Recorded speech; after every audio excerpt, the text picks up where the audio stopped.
Pessoal, muito bem-vindos aí mais um TrígonoCast, agora com a resenha, meu sócio, meu amigo Werner, que todo mês aí presencia o mercado, a gente com resenhas maravilhosas, ele e o time dele. Dessa vez vamos falar dos 7 erros dos investidores, né? Os erros comportamentais, uma ciência que foi desenvolvida até pouco tempo, né? Não se falava disso, uma coisa recente. Eu tive aula com o Richard Thaler, em Chicago, ele é um dos papas de Behavior Economics, e quando eu tive meu MBA final da década de 90, estava começando a aparecer no mundo de economia. Então são erros comportamentais, as pessoas tomam decisões com base no coração, né, enquanto um gestor profissional, como o Werner, com a experiência que tem e que já viu muita coisa, precisa saber separar as emoções e tomar decisões racionais que sejam aí melhores para os investidores. Então vamos passar, né, Werner? Então, muito bem-vindo. Se quiser fazer alguma introdução dos erros. Então, na realidade, né, o gestor também é um ser humano, o gestor também erra, o gestor também tem emoção, né, o gestor também é cobrado no curto prazo. Então, só que nós temos que controlar as emoções, né, usar a racionalidade, o tal do sangue frio, mesmo nos momentos de certeza, como é o nosso momento atual. Está acontecendo várias coisas no mundo, então nós fizemos mais que um pequeno resumo, né, de alguns erros, não são todos, né, que as pessoas se reflitam, especialmente aqueles que cometem, e eventualmente possam cometer, né, então se avaliar e, puxa vida, se eu cometo, não cometo. Então, basicamente, ajudar as pessoas a tomar decisões. Eu sempre falo, conhece a ti mesmo, né? Ninguém é igual a ninguém, cada pessoa é uma pessoa, mas aqui é um breve sumário, né, de erros comuns que as pessoas possam evitar, ou pelo menos aprender com erros que outros já fizeram. E que são comuns, né? Desculpa, porque dizem que neurótico é aquele que é cego de um olho e acha que é do outro. Então é muito difícil a pessoa enxergar a própria neurose e o próprio erro, né? E eu acho que uma coisa que eu aprendi aqui com você é que a profundidade com que você e a sua equipe analisam as empresas, o conhecimento, a convicção, gera essa tranquilidade para priorizar as decisões racionais em cima de decisões emocionais. A partir do momento que você conhece o que você está fazendo, né, eu acho que isso te dá força. Então vamos lá, aqui está QR Code, para quem quiser ler a resenha na íntegra. E vamos começar falando da primeira, né, que se chama inércia. Newton, né, cientista inglês, século XVIII, né, escreveu. Cientista, e ele foi presidente do Banco Central, ele foi muito mais do que cientista, né? Ele foi o Banco Central na Inglaterra, e foi um grande investidor também, as pessoas não sabem. Sim. E perdeu muito dinheiro também com alguns investimentos. Então ele foi o cara que tem aquela famosa história, né, que ele estava lendo um livro, né, dizem, né? Estava lendo um livro embaixo de uma macieira, caiu a maçã no chão e ele ficou pensando, nossa, que força que é essa que faz com que a maçã caia, né? A maçã caia.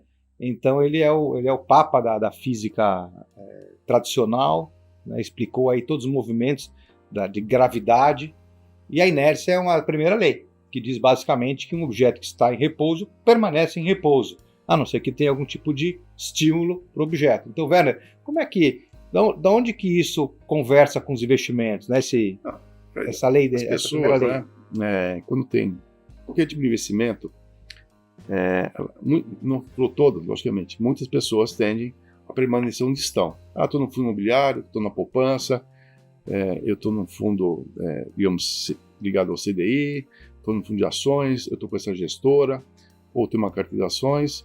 Então, e as pessoas se acomodam com essa situação. Só que existem várias oportunidades que vão surgindo, mas as pessoas realmente não agem, né? Eu aprendi até lá com meus avós, né, a lei do menor esforço. É justamente a lei da natureza, né? A natureza tem que economizar energia. Sim. Então, assim, a inércia é uma forma de economizar energia. Então, as pessoas não agem, ou porque não conhecem, só que não querem estudar, porque estudar requer esforço, investimento, tempo. Então, basicamente, a lei da inércia... Fica acomodada, quer dizer, e para você sair da situação de comodismo, né, você tem que investir alguma coisa, ou seu tempo, ou dinheiro, né, ou seu prazer, o seu lazer. Então, nós temos que mudar status quo, agir. E aí vem um outro problema que nós vamos ver. Uma coisa que você sempre falou para mim, né, aqui, Trígono, muito uma cabeça de dono, investindo nas empresas com um olhar de longo prazo, né? As carteiras têm pouca movimentação, mas uma coisa que você fala, o próprio Keynes falou, né? When facts change, I change my mind. Quando os fatos mudam, eu mudo a minha cabeça. Você sempre diz que não tem apego emocional a nenhuma empresa, e quando muda a tese, quando a tese é amadurecida, quando a gente enxerga algum problema no SG, são motivos de saída. E já vi isso na gestora aqui, nos 7 anos que a gente está junto, de entrar no papel, sair, depois voltar de novo, ou zerar a posição. Então, assim, a inércia, né, ela tem que ser combatida. Se a gente tem um motivo para fazer algum tipo de mudança, é importante que se faça. A gente está constantemente olhando novos nomes que nós visitamos, fazemos conferências, as empresas vêm aqui. No nosso comitê de investimento semanal, a gente apresenta de 1 a 3 nomes novos, toda semana. Os analistas olham, nós não estamos inertes. Sim. Nós estamos agindo. Isso não significa que nós temos que mudar as carteiras. Se surgir uma oportunidade, aí sim nós vamos agir. Mas... uma coisa que você fala que eu acho também legal, você fala assim, o dinheiro ele só pode estar num lugar. Aquele real, ele vai estar ou aqui ou aqui. Então, para eu tirar daqui e colocar aqui, esse aqui tem que ser melhor que esse. Senão, ele fica onde está. O cobertor é curto, né? Se eu puxar o cobertor para cobrir, meu pé vai ficar descoberto. Então não adianta. O cobertor é único, a gente tem que observar, né, ou deixar aquele cobertor onde você tem mais frio, né, onde você vai ganhar mais dinheiro, alocar o capital. E isso não é ficando inerte, né, não fazendo nada que você vai conseguir. Então tem que agir. Tem que agir. Mas é um próximo problema. Próximo problema é a impaciência, né? Exatamente. Assim, é engraçado que é um oposto, né? Inércia é aquele cara que é super paciente, não quer fazer nada e fica sentado em cima e não avalia a possibilidade de mudança. O impaciente já é aquele cara que toda hora quer pular de barco, né? Tem aí os livros do Siegel, do Howard Marks. Conta um pouco, né? Aonde está o erro aí da impaciência do investidor? O impaciente ele só pensa no curto prazo. Ele pensa amanhã, né, depois da manhã, ele não pensa daqui 3 anos. Então, investimento no longo prazo, inclusive do Jeremy Siegel, para mim, esses 2 livros são muito importantes, né, e talvez um dos mais importantes que eu conheço é do Jeremy Siegel, justamente ele mostrando investimento no longo prazo, que basicamente depende dos dividendos, né? Só que o mercado olha o trimestre. Se o resultado trimestre, né, eu vendo, ou eu aumento uma recomendação, como se um trimestre na vida de uma companhia significasse alguma coisa, absolutamente nada. Digamos em 30 anos, 20 anos, o que é um trimestre em 20 anos? Não é nada, né? Sim. E pode ser um trimestre muito atípico e você vai mudar uma posição ou realmente comprar ou vender por causa de um único trimestre, que não significa absolutamente nada. Eu acho muito interessante o mercado quando tem safra de balanço, né? Então, uma boa parte das empresas que gera EBITDA acaba tendo prejuízo, porque tem não recorrente, tem alguma marcação, pode ter ativo biológico, pode ter despesa financeira, pode ter um hedge, são efeitos não caixa. O mercado óbvio, bottom line, e aí você vê na manchete do analista de sell side lá, lucro de empresa tal cai 92%, sendo que o EBITDA subiu 50%. Então assim, eu acho que não é só o erro do investidor, ele é induzido ao erro por muita casa de análise superficial que aponta o dedo para o lugar errado.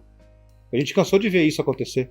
E talvez eu vou citar aqui, né, uma das frases talvez mais importantes, mais fortes, mais significativas, que mais ensinam, do Warren Buffett, é um grande mestre.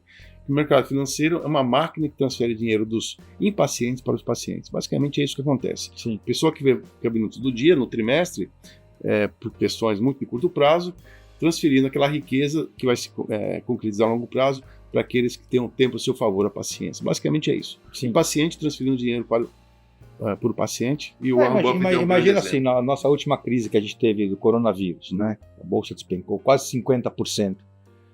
Quantos investidores não resgataram dinheiro nesse momento, né?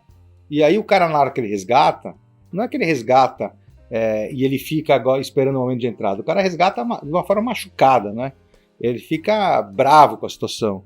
Então, quando o mercado volta e volta rápido, até o cara se convencer, ele provavelmente vendeu a cota aqui e comprou a cota 30% mais cara 2 meses depois. Então, é um movimento, assim, paciência, e acho que essa impaciência vem, de novo, grande parte desses erros vem da falta de convicção que o investidor tem no que ele está fazendo.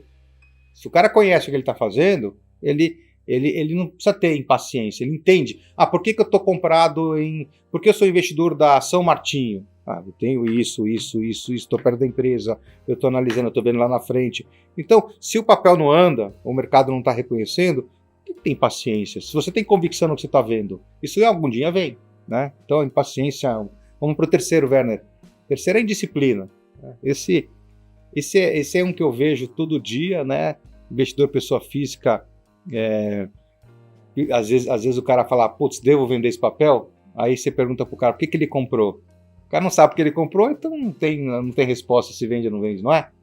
Então, Fred, investimentos não é uma questão de QI de inteligência. Se fosse assim, você pegar os melhores alunos das melhores faculdades, né, de Harvard, de Yale, né, Columbia, né, Wharton, né, Pensilvânia, e aqui no Brasil, né, digamos, o pessoal do ITA, da Poli, né, realmente que quer muita, digamos, conhecimento, né, técnico, matemática, física. Então, se fosse fácil, as pessoas mais inteligentes teriam os melhores resultados. Sim. Mas existe um fator que chama-se, mesmo inteligente, ele pode ser indisciplinado, né? Então, você tem determinadas regras, você desobedece porque você acha que você sabe mais que a regra. Sim. Que você é inteligente. Não, isso aqui está errado, eu vou fazer do meu jeito. Então, a gente vê algumas gestoras, né, que você vê apresentações ao longo do tempo, cada hora ele é uma coisa. Não, eu sou focado em dividendos. Não, eu sou focado no valor. Eu sou focado na qualidade. Então, ele vai mudando conforme a conveniência, né? Ele vai sambando conforme a música, né? E isso basicamente é uma disciplina. Então, na Trígono, inclusive a nossa origem do nome, nós temos 3 vértices, né, ou 3 fatores, que basicamente é a forma que nós fazemos, que é o EVA, né? Comentei aqui a questão dos dividendos, né, que é realmente o principal motor de ganho de ações no lucro são os dividendos, e o terceiro, que eu sempre falo, uma rede de proteção, material de proteção, que é o ESG, ASG ou GSE, né, que é governança, as questões sociais e as questões ambientais. A gente inverte aqui a ordem das letras. Então, basicamente, nós temos que manter a forma como a gente faz, né, e não ficar mudando de acordo com o mercado. Então, basicamente, tem uma disciplina do que você acredita que você estudou, então, pelo menos, siga as suas crenças. E uma forma de fazer isso, né, não só para nós, mas para as pessoas físicas, é escrever por que eu comprei aquela ação. Por causa disso. A cada 3 meses pode ser, você olha os balanços. A gente né? Assim, aqui tem os memorandos de investimento, né? Tudo muito bem documentado. E nos comitês, tem comitê que vocês ficam revisitando o caso. Às vezes não tem nem resultado para falar, mas alguém falou com uma empresa, alguém falou com a outra, e vai lá, revisita, gera mais convicção, muda de opinião quando é o caso. Então, assim, é uma constante nisso aqui. Vamos lá para o nosso 4º erro. Esse é super interessante, medo de errar, né? A gente vê isso muito, muito em sell side, né? O cara prefere errar com todo mundo do que acertar sozinho, né? E é complicado isso, né? Porque... isso foi medido, né? O próprio, não sei se foi o Thaler, né? Foi até o professor Kahneman, né? Eles fizeram experimento, né? Através dos alunos, que assim, a relação é 2:1, né? O medo de errar é 2 vezes maior do que a vontade de ganhar. Isso são feitas várias, né, com o pessoal das universidades, isso é facilmente comprovado. Então, isso evita de você tentar coisas diferentes para não ser ridicularizado. Imagina, só você comprou aquela ação, só você não sabia, né? Especialmente para gestores, né? Ele tem uma reputação. Não, mas de novo, né, velho? Assim, se o cara não tem convicção, o cara tem medo. Como é que o cara vai fazer uma coisa que ele não conhece? E talvez, né, umas grandes, para mim, uma outra grande referência, né, não só conhecimentos, mas na filantropia, nas questões filosóficas, espirituais, é John Templeton, né? E ele, por exemplo, foi o primeiro gestor norte-americano que se aventurou no Japão, né? Até pós-guerra, né? Depois ele foi para a Coreia, depois ele foi para a China, e ele já velhinho, né? O senhor já de idade, já com 90 anos, ainda, então assim, e foi até errado, né? Então assim, quem não se submete ao erro, também não vai acertar, ou vai acertar com todo mundo. Não? Então, o erro... Não, quem não submete a possibilidade de estar errado, né? É um fator humano, e errar não é ser covarde, né? O fato de você não se submeter ao erro não significa que você é covarde. Né? Basicamente, o ser humano ele tenta a preservação da própria pessoa, individualidade, e com isso, essa tentativa de manutenção da vida, às vezes te impede de tentar um caminho diferente, né? Colombo aí se arriscou a vida da sua tripulação, tentar descobrir um novo mundo. Então, basicamente, sem erro, pelo menos sem tentar errar, não há progresso. Mas eu acho que tão complicado quanto o desafio não é só você dominar o medo de errar, é você reconhecer quando errou, né, e não ficar teimando em cima do erro. Eu acho que é uma combinação das duas coisas. O cara vai lá, toma uma posição, percebeu que está errado, então está errado. Né? Assume, errei, tá aqui, vamos para o outro lado. Então é muito importante isso. Né? E não existe... ninguém é infalível, nem um gestor é infalível, nem um ser humano é infalível. E o gestor, assim, no caso de gestão, no seu caso, com a experiência, vai minimizando o risco de errar, né? Até porque aprendeu com erros passados. E admitir o erro, eu vou dizer, é extremamente nobre. Né? Como Keynes falou, olha, a situação mudou, eu tenho que mudar a minha forma de observar as coisas. Então, errar é humano, e assim, quem não erra, provavelmente não vai acertar também. Bom, quinto é irracionalidade, isso a gente vê direto, não é isso? Racionalidade tem o Schiller, né? Escreveu o livro sobre a exuberância irracional. Falava-se muito isso na época do Greenspan, né? A própria crise do subprime foi um pouco disso, o Schiller, né? Que antecipou. Né? Porque assim, tudo apontava que o mundo ia explodir, tudo apontava para isso. E poucos acreditaram e outros ignoraram, né? Eram fatos aí gritantes, marcantes, na frente de qualquer um que quisesse olhar, né? Dá um exemplo também do próprio Madoff, que teve um papel aí muito relevante aí, na crise de 2000, cara, explodiu, né? Foi descoberta uma grande fraude financeira. Nunca ninguém, nem o órgão regulador foi avisado 7 vezes por advogados, por estatísticos, por matemáticos, por investidores, de que aquele resultado não tinha como se apresentar daquela maneira, pela própria matemática, né? E ninguém olhou.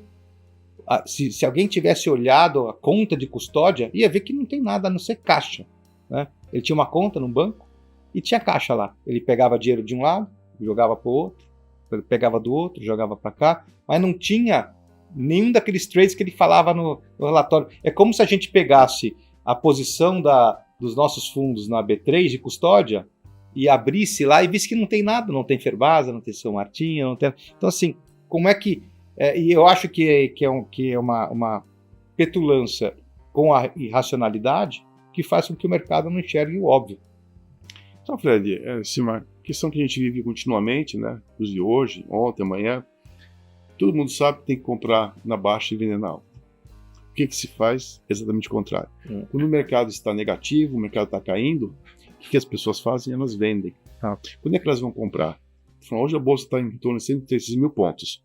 Quando tiver 150 mil pontos, provavelmente você vai ver um fluxo muito grande. Quando estava 110 mil, 120 mil, elas não compravam. Né? Então, assim, é racional? Não é racional, mas é humano. Né? Então, basicamente, é o efeito manada. Então, a racionalidade tem muito a ver com aquele espírito de sobrevivência, né? Eu vou com a manada, mesmo que não seja racional, apesar que os seres humanos, teoricamente, são racionais. E aqui até uma lição, né, por exemplo, para os hedge funds, eles trabalham absolutamente com a racionalidade. É tudo quantificado, tudo quântico, são estudos matemáticos, realmente tem todo um apoio, né, vou dizer, até matemático, né, a volatilidade. E às vezes os mercados acabam se comportando de acordo com os fundos quânticos se posicionam. Foi o Long Term Capital, né? Sim. 2 prêmios Nobel, né, fizeram as posições, tudo quanto, e de repente o que acontece? Viram os eventos, né? Eles alavancaram acho que 13 vezes a posição. Então, e aí, quebraram, né? basicamente... Foi em 98 isso? Acho que foi em 98. Uma dessas crises aí. Porque foi pós-crise da Rússia, pós-crise da Ásia. Isso começou. Então, assim, e outras, né, até pessoa mais jovem, né, que realmente também gosta de se alavancar, né? Não, mas o mercado ele vai voltar a normalizar. Então, o Keynes, citando aqui, que os mercados podem continuar irracionalmente por muito tempo, né? Até que você permanecer solvente. De repente, um hedge fund, um fundo alavancado, perca a sua solvência, você não tem mais capacidade digamos, cobrir margens, né? Ou se manter... Uma coisa puxa a outra. Então, assim, cuidado, que assim, o mercado ele é irracional e muitas vezes você mesmo sendo racional, o mercado vai te contrariar, né? Então, mas irracionalidade é um fator humano que nós temos que também conhecer e tentar, de certa forma, superar essa irracionalidade que nós somos também seres Essa aí. Sujeitos, né, a essas questões humanas, de novo.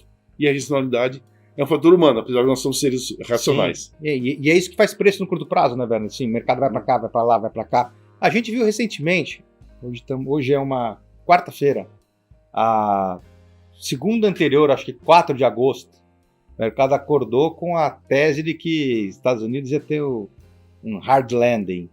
Despencou tudo. Aí teve o problema do Nikkei também, com carry. Tóquio caiu 13% num dia, depois subiu 10%, né? Depois subiu mais 3%. Né? Então, assim... Cadê a racionalidade nisso aí? A gente tem que usar isso ao favor, que quando tem algum desvio de preço do que é justo, é uma boa oportunidade de entrada. Vamos lá. Acho que o sexto problema do investidor é excesso de confiança, né? É a petulância que eu falei há pouco, né? A gente vê aí 2 livros que o Werner indicou, né? Um do Taleb, os 2 do Taleb, né? O Black Swan, que é um livro bem conhecido, acho que foi por onde ele se tornou conhecido, e o Antifrágil, né? Então, assim, fala um pouco digamos assim, dessa petulância, né, Werner? Como é que isso pega no investidor? Assim, a confiança é importante, até para o nosso negócio aqui de gestão de recursos terceiros é um negócio fiduciário. O que é fidúcia, né? Confidere, de onde vem fidere, né? Em latim, é justamente acreditar, ter fé. Então, eu tenho fé naquela gestora, naquele gestor, naquela empresa, né? Eu confio. Então, basicamente, eu já escrevi mais ano passado que confiança é um contrato não assinado, né? Eu confio em você, não precisa nós assinarmos aqui no cartório que você firma, né? Eu confio em você. Então, muitas vezes, é mais importante, como chinês, né? Uma perda de mão, né? Que é um reconhecimento de uma confiança, do que um contrato que depois você não vai respeitar e vai ter que discutir na justiça. Então, basicamente, muitos gestores, né, que são bem-sucedidos, executivos, né, que foram bem-sucedidos, começam a acreditar que eles são infalíveis, né? E o grande exemplo aqui que a gente citou foi um dos imperadores romanos, né, que foi o Triunvirato, né, junto com César, Otávio, esqueci o nome dele aqui, bom... Augusto. Não é Augusto. Bom, esse, digamos, membro, né, do Triunvirato, ele foi o romano mais rico e talvez o homem mais rico da história. Foi ele que derrotou Espartacus, né, aquela rebelião dos gladiadores, que ninguém conseguia, eram 40 mil gladiadores revoltados, e ele achou que ele ia derrotar o que chama-se a Pérsia, o Irã hoje, a parte, né? Levou seus soldados, lembrei o Crasso, Marco Túlio Crasso, né? Sim. Erro crasso, é aquele erro, digamos assim, muito óbvio, é muito simples. Como é que a pessoa errou aquilo lá? Então, vem daqui, então ele perdeu a vida dos seus filhos, e dizem, né, por ser o homem mais rico de Roma, era um senador, né, o Shah, na Pérsia, lá, na verdade, causou na sua morte derramando um ouro líquido na sua garganta. Falou, você é o homem mais rico, você morrer com ouro, né? Diz que isso aí é uma lenda ou não, mas realmente o excesso de confiança pode levar a erros muito, muito grandes. César, ao contrário, né? Ele estudava, mesmo inferiorizado, ele usava dos estudos, reconhecendo a sua inferioridade, ele conseguia derrotar, inimigos, conquistar grandes vitórias, mesmo em situação inferior. Mas, assim, o erro de confiança é muito comum, né? Nós também achamos que nós vamos acertar sempre. Eu vou dizer, eu comecei a iniciação em 83 até 86, nunca tinha errado. 3 anos acabou subindo até que o plano cruzado, e aí eu tive a minha primeira experiência negativa, né?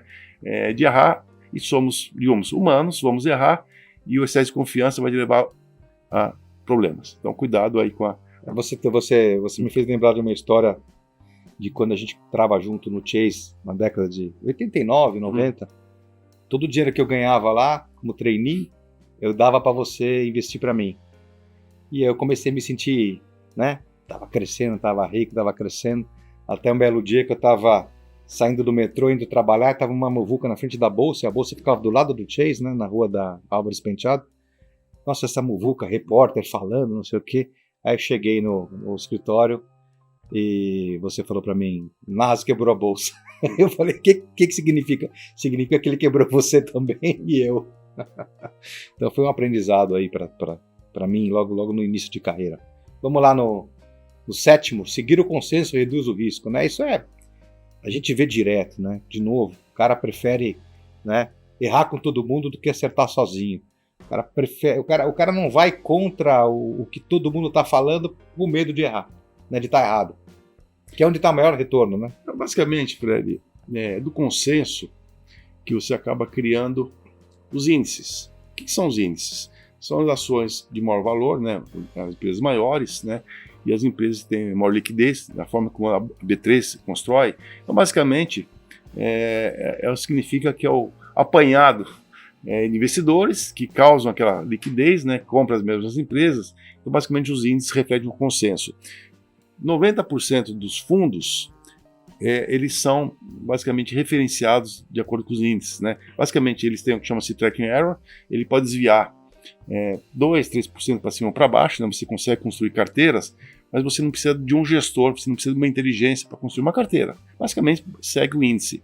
Então, por que 97% dos fundos não bate o índice? Puxa vida, mas não é o próprio índice, não é o fundo. Por quê? Porque você tem um custo, chama-se taxa de administração, Sim. Os custos administrativos, você tem auditoria, você tem um administrador, você tem uma série de despesas. Então, quando você junta as despesas, né, o próprio trading, eu estou comprando ações, nem os ETFs, não existe nenhum ETF que acompanhe o índice. Por quê? Porque o ETF tem custo, Sim. Tem uma taxa de administração, tem que comprar e tem que vender. Então, o que alguns ETFs fazem? Eles alugam ações que tem uma receita adicional para tentar cobrir os custos. Então, basicamente, o consenso jamais vai bater o mercado.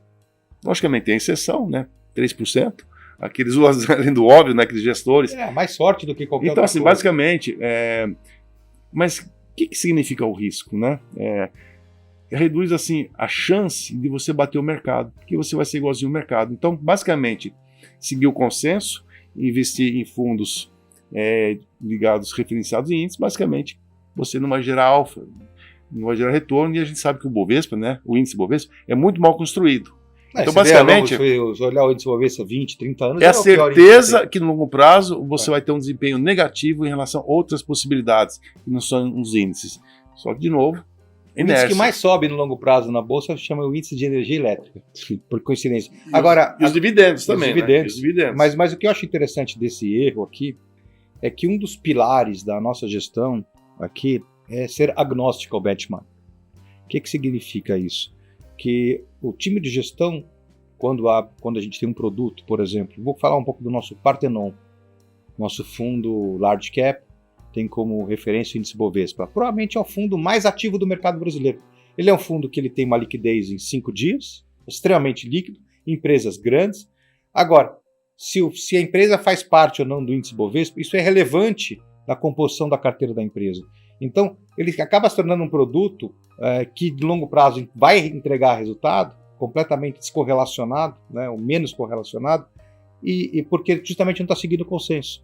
Não importa se Vale, Petrobras, Itaúsa ou qualquer papel que esteja no índice, a composição da carteira ela é agnóstica, né? Então, eu acho que é isso que traz a grande diferença aqui na Trígono também. E para encerrar aqui, né, eu queria comentar o mito da caverna, né, que foi escrito lá no Platão, a República para Platão, é um estudo filosófico, né? Praticamente todas as faculdades, né, os estudos de filosofia acabam usando, né, um grande ensinamento, né, que é aquele mundo irreal, o mundo das sombras, é um mundo imaginário, em que muitas pessoas vivem.